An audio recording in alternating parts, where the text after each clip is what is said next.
June 6th, 1944. Normandy, France. The beaches were still bleeding. Smoke clung to the air like a ghost that refused to leave.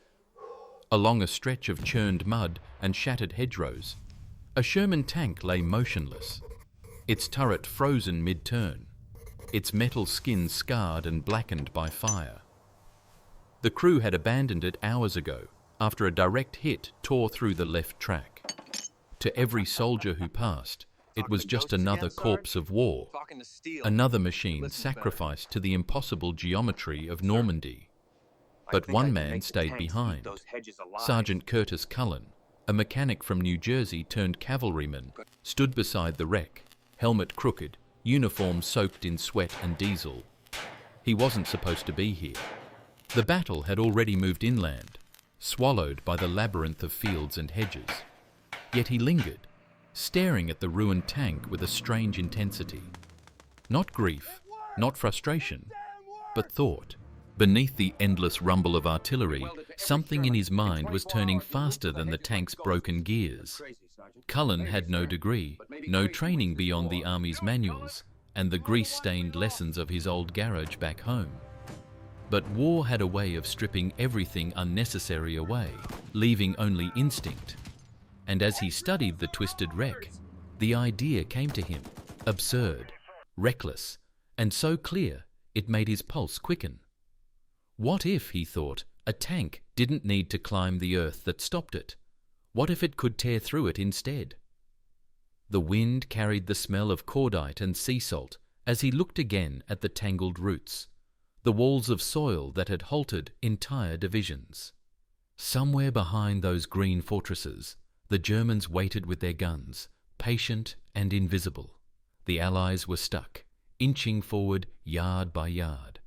And here stood a sergeant with a welding torch and a mad idea that no officer would ever approve. He smiled despite himself. Sometimes, he thought, madness was just the name given to courage before it succeeds. 6 days had passed since the landings. The Allies had stormed the beaches, fought through the Atlantic Wall, and pushed inland, only to find themselves trapped by the land itself. Normandy was a cage made of earth. The ancient bocage countryside looked peaceful from the air, a patchwork of green fields bordered by hedgerows. But on the ground, those hedgerows were monsters. They weren't garden hedges, but living walls, centuries-old banks of earth and stone, their roots fused into tangled fortresses of oak and thorn. Some rose higher than a man, some taller than a tank. Beneath the surface, their roots bit 10 feet deep into the soil.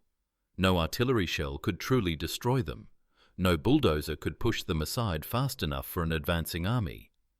For the German defenders, the terrain was a gift from God. For the Americans, it was a nightmare. Each field became a battlefield of its own, bordered, enclosed, deadly. When a Sherman tank tried to climb a hedgerow, its nose lifted, its belly rose, and for a moment, a fatal moment, the armor underneath was exposed. The Germans waited for that. From the other side, hidden in the shade of the hedge, they aimed their Panzerfausts and Panzerschrecks. One shot into the soft underbelly, and the tank turned into a furnace. Sergeant Cullen watched it happen again and again. The groaning of gears as another tank clawed upward, the brief flash of its exposed underside, the sharp crack of the German weapon. Then the sound, the kind of sound that could follow a man in his dreams, the metallic scream of ruptured armor and the muffled cry of men inside. By the end of that week, the fields of Normandy were littered with burnt-out Shermans. Each one was a tomb, each one a lesson written in steel. The medics couldn't keep up. The recovery crews worked through the night. And still, the advance crawled forward at a mile a day, sometimes less. Commanders wrote reports about terrain challenges and tactical delays. But on the ground, it felt simpler. The tanks couldn't beat the hedgerows. The Germans didn't need numbers or tanks of their own. They just had to wait behind their living walls and shoot the Americans one by one. Cullen felt the frustration clawing at him. The enemy wasn't smarter. The Americans weren't weaker. The problem was mechanical. Simple, brutal, mechanical. Machines built for open plains were dying in a farmer's field. It wasn't about courage or numbers. It was about leverage, weight, and physics. That night, while others slept under the faint glow of distant flares, Cullen sat on the edge of a trench, flipping through the small notebook he carried everywhere. Pages already filled with rough sketches of engines and gears. He started drawing. Rough lines at first, a tank's front, a hedge, an angle of impact. Then sharper, more focused, prongs, blades, teeth made of steel. He didn't know it yet, but those shaky pencil marks would soon carve open the way to Paris. By dawn, Cullen's fingers were black with graphite and grease. His sketchbook was covered with half-finished diagrams. Crude, but precise enough for someone who had spent his life making broken things run again. He didn't think like an engineer. He thought like a mechanic. He thought in torque, pressure, and momentum. He didn't see problems, only machines that hadn't been persuaded yet. The hedgerows, to him, were just another stubborn machine. When the first light spilled across the fields, he walked back to where the Sherman wreck still sat half buried in the mud. He crouched beside it, running his hand along the torn metal, feeling the strength of the steel beneath his fingertips. "You're not the problem," he muttered softly to the tank. "It's the way we use you." He pictured the hedgerow again, its base thick and gnarled with roots. Every time a tank climbed over, it was like a seesaw. The nose went up, the belly went high, and the whole thing turned into a perfect target. The solution, then, wasn't to climb. It was to stay low, to cut through, not over, to turn the tank from a climber into a plow. You're not the problem. He looked again at the beaches, How we use now you. scattered with wrecked German defences. It's not a wall. Those heavy, three-pronged steel obstacles the enemy had planted to stop the landings. The Czech hedgehogs, they called them. Thousands of them, lying useless now. They were solid steel, thick as a man's leg, welded at perfect angles to resist tanks and landing craft. But what if that same steel could be turned against the Germans themselves? A spark of excitement flickered behind his exhaustion. Four prongs of steel, welded to the tank's lower hull at a downward angle. Not too high, that would make the tank tilt again. Not too low, that would just dig dirt. But just right, sharp enough to bite into the hedge's base, strong enough to rip through its roots. If the tank hit the hedgerow with speed, the prongs would act like blades. The whole mass of 30 tons would become a battering ram, slicing a clean wound through earth and root. It was madness. It was genius. Often, in war, the two were the same thing. By the time his crew found him, Cullen was already measuring the angles with his hands, muttering numbers to himself. 2 feet spacing, 15 degrees downward, reinforced weld here, here. His gunner, Eddie Kowalski, shook his head and grinned. "You're talking to ghosts again, Sarge?" Cullen didn't look up. "Talking to steel. It listens better." "Whatever you're cooking up this time," Kowalski said, "the captain's going to call you crazy again." Cullen smiled faintly. "He always does. But maybe this time, crazy's what we need." He snapped the notebook shut and stood. The decision was made. He would take the idea to Captain Morrison and pray for the kind of madness that gets permission instead of a court-martial. Captain Samuel Morrison was not a man who enjoyed surprises. He had been in Normandy long enough to know that anything unexpected usually involved fire, smoke, and a report he'd rather not write. So when Sergeant Cullen appeared outside his command tent holding a grease-stained notebook and an expression that could only mean trouble, Morrison sighed. Inside, the tent smelled of damp canvas and coffee that had been boiled one too many times. Maps of Normandy were pinned to wooden boards, their edges curling in the humidity. Thin red lines marked the front, thick black lines, the hedgerows that had turned every field into a fortress. "Permission to speak freely, sir?" Cullen began. Morrison looked up from his paperwork. "You usually do anyway, Sergeant. Go ahead." Cullen spread the notebook open on the table. The sketches looked rough, almost childlike. A tank's silhouette with jagged blades welded to its front. Morrison frowned. "What am I looking at?" "Sir," Cullen said, his voice steady, "the problem isn't the enemy, it's the ground. We're trying to climb over hedgerows that are 10 feet thick. Every time we do, we lift our belly. That's how they're killing us." "I'm aware of that, Sergeant." "Yes, sir. But what if we stop climbing? What if we go through them instead?" Morrison leaned back in his chair. "Through them?" "Yes, sir. If we weld steel prongs to the tank's front, You're not the problem. heavy ones, angled That's how down, we use you. we can cut through the base of the hedge, It's not a like wall. ploughing. We stay low. Armor. The belly never shows. The Germans never get the shot." Morrison stared at the drawing again. "You want to weld scrap metal to the front of a tank and ram it full speed into a wall of earth?"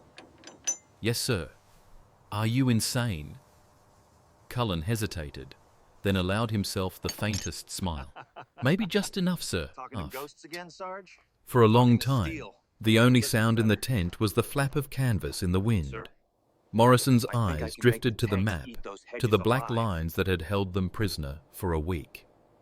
His orders were to move forward, but every attempt cost him tanks and men. They were bleeding armor faster than reinforcements could arrive.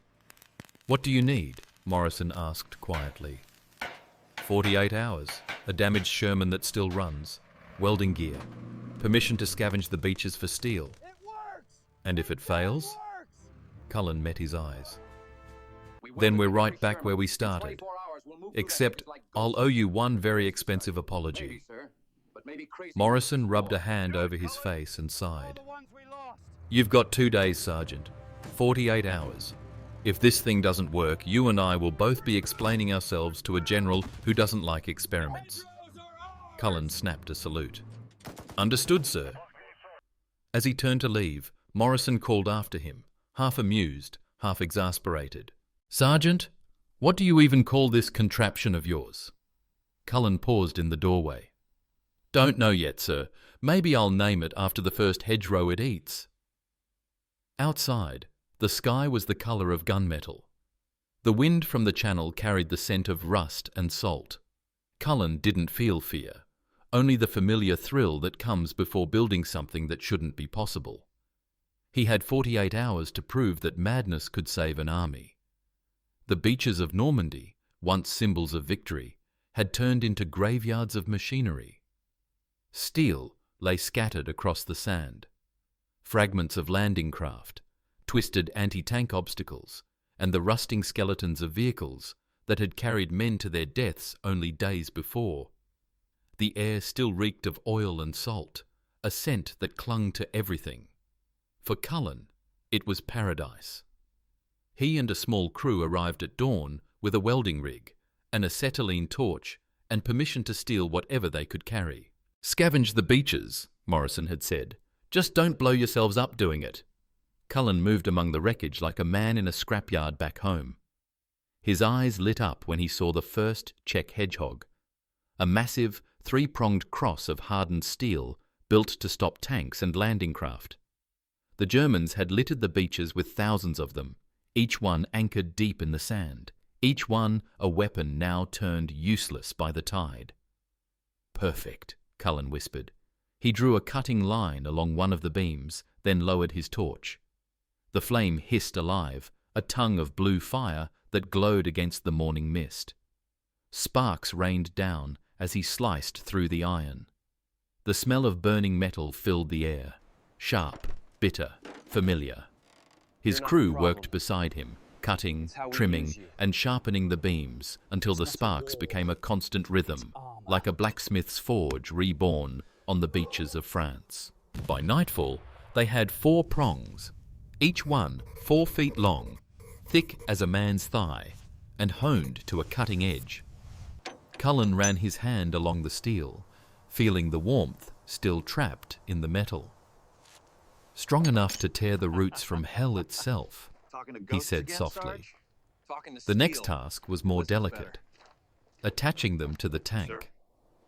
They dragged a damaged Sherman, one that had survived a hit but still moved under its own power, into a makeshift workshop.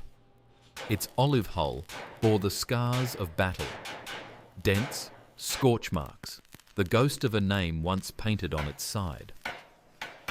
Cullen studied the front plate, calculating angles in his head. The prongs had to sit low enough to bite deep, but not so low they'd bury themselves in the ground. The welds had to hold against the full fury of a 30-ton charge. Private Eddie Kowalski wiped sweat from his brow. "You really think this'll work, Sarge?" "I know it will," Cullen said. "The math's good, the steel's good. Everything else is just noise." They worked through the night. Torches burned until their tanks ran dry. The rhythmic crack of welding arcs echoed through the dark. When they finally stepped back, their creation stood glinting in the lantern light.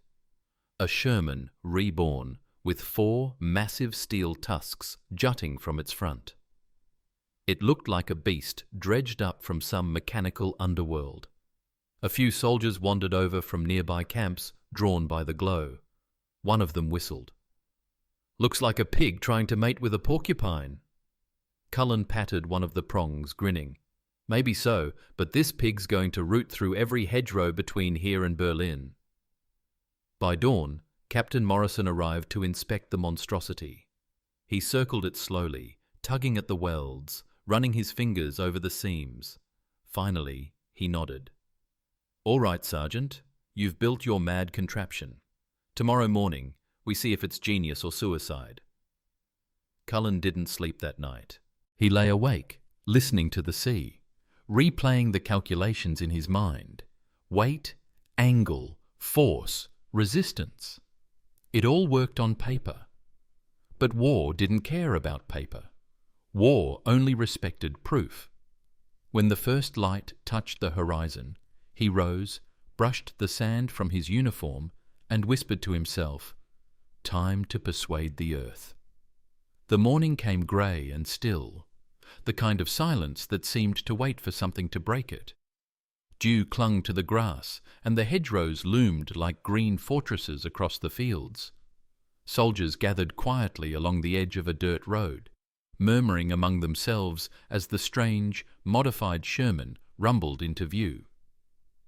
Cullen stood beside Captain Morrison, helmet tilted back, his jaw tight. He hadn't slept in 30 hours. His eyes were red, but alive, the kind of focus born not from rest, but from resolve. The tank rolled forward, its 4 steel tusks gleaming in the pale light. To the men watching, it looked less like a weapon and more like some prehistoric animal, armored and furious, ready to gore the land itself.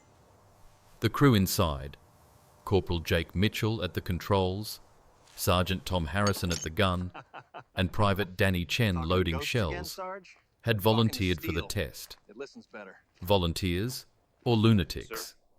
At this point, it was hard to tell the difference. "Ready?" Morrison asked quietly. Cullen nodded. "As we'll ever be."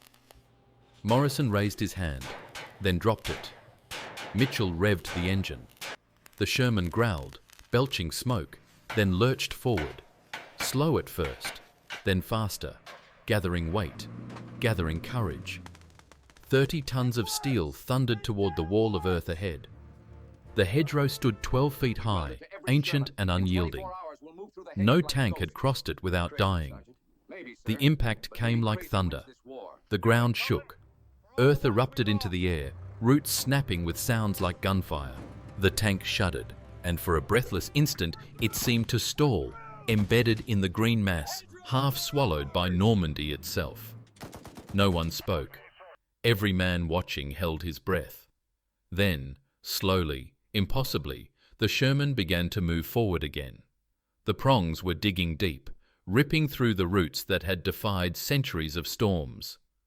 The tank's nose stayed down, its belly safe, its armour angled toward whatever might wait on the other side.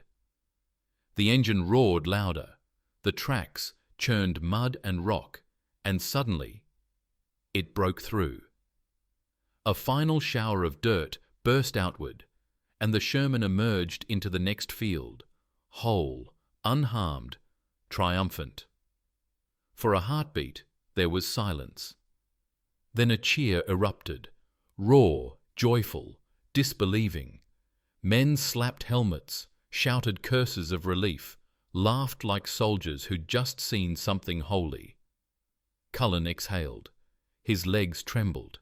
He felt lighter than air. Captain Morrison turned to him, eyes wide. "Sergeant, you just taught a tank how to eat dirt." Cullen smiled faintly. "Guess she's hungry, sir." Major Jack Williams, who had come from division headquarters to observe, strode forward, his face unreadable. "Sergeant Cullen," he said finally, "how many of these can you build?" 10 a day, maybe more, if I get welders and metal." "Not good enough," Williams said, and Cullen's heart sank for half a beat, until the Major's lips curled into a grin. "You'll have 50 welders and all the steel you need. I want 100 by week's end." He turned to Morrison. "Send word to General Bradley. This invention just broke Normandy wide open." As the officers walked away, Cullen rested a hand on the tank's hull. The steel was warm beneath his palm, vibrating faintly from the idling engine. Around him, soldiers were still cheering. The hedgerow lay torn and open, a wound in the earth that would never heal. He had done it. The mad mechanic had made a machine defy the land itself. But deep down, he knew the test wasn't over. The real trial would come when that same machine faced the enemy's fire. The order came before dawn the next day. They would test the new design under fire, not on an empty field, but against a real German position that had halted the American advance for 3 days. Every attempt to cross its hedgerows had ended in flames and wreckage. Now, Morrison intended to send Cullen's creation first. The modified Sherman had earned a name overnight.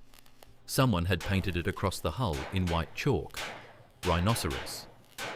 The men said it fit: stubborn, armoured, and mad enough to charge through walls. Cullen had been assigned to ride along as a technical advisor. That meant he'd be inside the tank, where every success and failure would be felt in bone and steel. A light drizzle fell as they climbed in. The air smelled of wet earth and cordite. Inside the tank, the world was small and loud. A humming metal cocoon filled with the growl of the engine and the rattle of shells in their racks. Cullen settled beside the radio, his hands trembling just enough to betray the weight of what they were about to do. Outside, infantry lined up behind them, waiting for the breach. If the Rhinoceros failed, they would have to crawl through open ground under machine gun fire.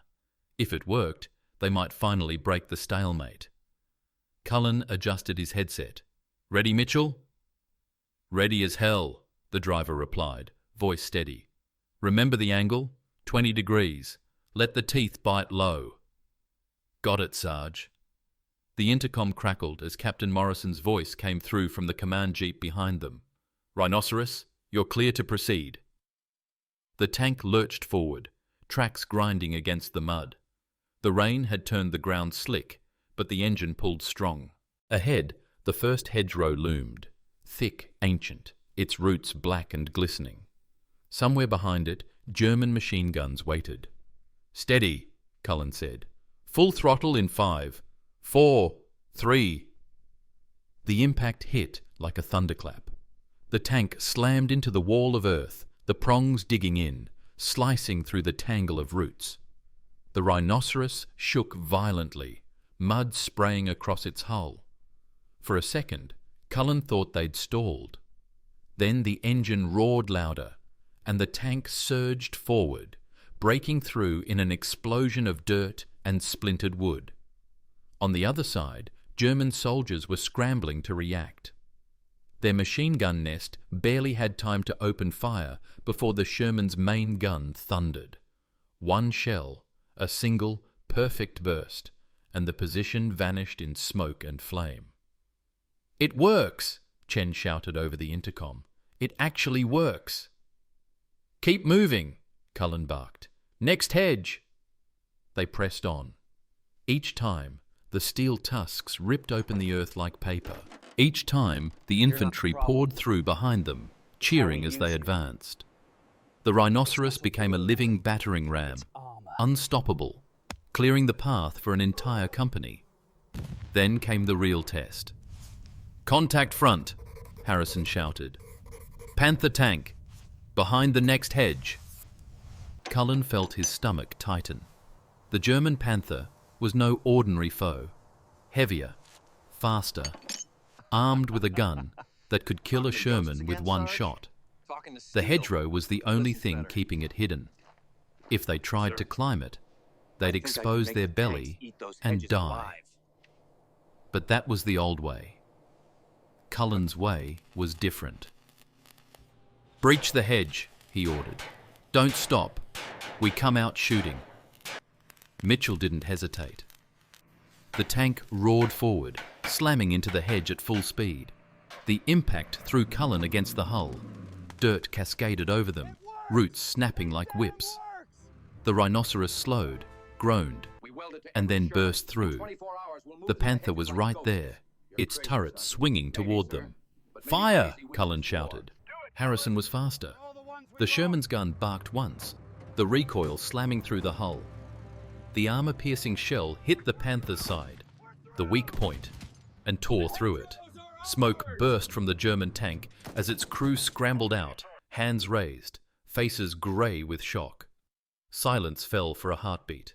Then the radio crackled. "Objective secured," Morrison's voice said, thick with disbelief. "Rhinoceros, you just broke their line." Cullen exhaled, the tension spilling from him like air from a punctured tire. Around them, the infantry were cheering again. The rhinoceros stood in the open field, its prongs caked with earth and roots, its armor streaked with mud. A machine that had changed the rules of war. He climbed out, the air cool against his face. The German strongpoint was gone. Behind him, other Shermans waited to be fitted with their own steel tusks. The men looked at him with something close to reverence. Morrison approached, mud splattered up to his knees. "General Bradley wants to see you, Sergeant. He's calling it the Cullen Hedgerow Cutter. 5,000 units, effective immediately." Cullen blinked, trying to take in the number. 5,000. From one wrecked tank and a mad idea. Morrison clapped him on the shoulder. "You just gave our armour its teeth."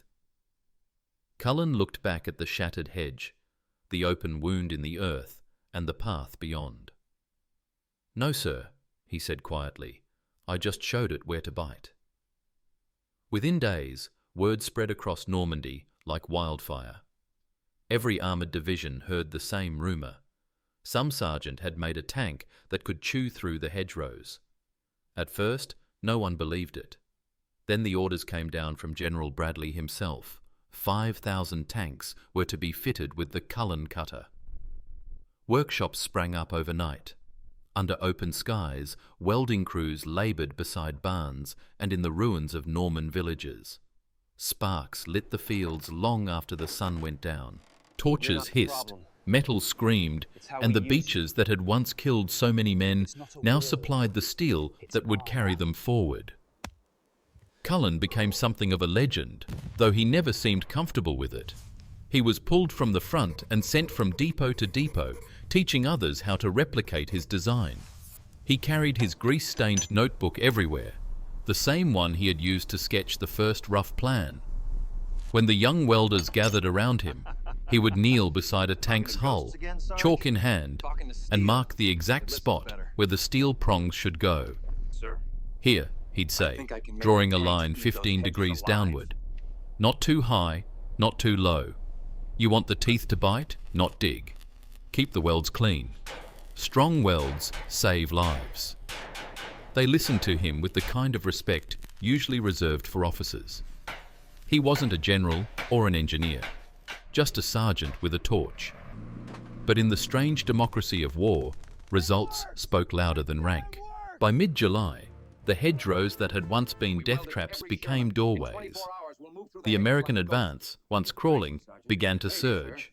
Tanks no longer burned in the fields, they charged straight through them. The Germans, who had spent weeks relying on the terrain, suddenly found their fortresses gone. The bocage that had held up armies for centuries was falling to a few pieces of welded steel, and one mechanic's stubbornness. At headquarters, officers discussed it as an important tactical improvement. In the ranks, soldiers called it something else: the miracle teeth. To Cullen, it was simpler. "We just stopped fighting the land," he said. "That's all." When the campaign finally broke open and the road to Paris lay ahead, the armoured divisions rolled forward across France, tanks grinning with their metal tusks, the fields echoing with the sound of liberation. Cullen was there to see them go, standing beside a line of Shermans ready to move. He watched their tracks bite into the mud and smiled faintly, the way a father might watch his children march off to something greater than himself. He didn't think of himself as a hero. He thought of the men who'd burned in those first days, of the tanks that had never made it through, and of the stubborn earth that had forced him to invent. His cutter wasn't born from brilliance. It was born from necessity, from the need to save lives when logic had failed. That night, when the last tank disappeared into the horizon, he sat alone on a crate, polishing his welding torch. The air was quiet for once.